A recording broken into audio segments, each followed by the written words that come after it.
Fattah বলে, জবরযুক্ত হরফকে মাফতুহ বলে, জেরকে কাসরা বলে, জেরযুক্ত হরফকে মাকসুরাহ বলে, পেশকে জুম্মা বলে, পেশযুক্ত হরফকে মাজমুম বলে,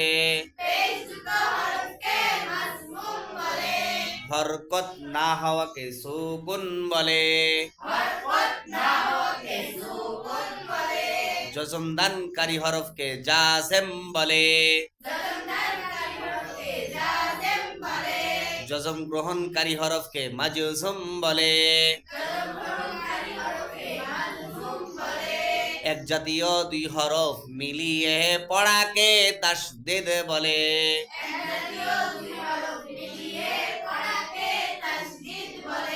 তাসদীদযুক্ত হরফকে মুশাদ্দাদ বলে,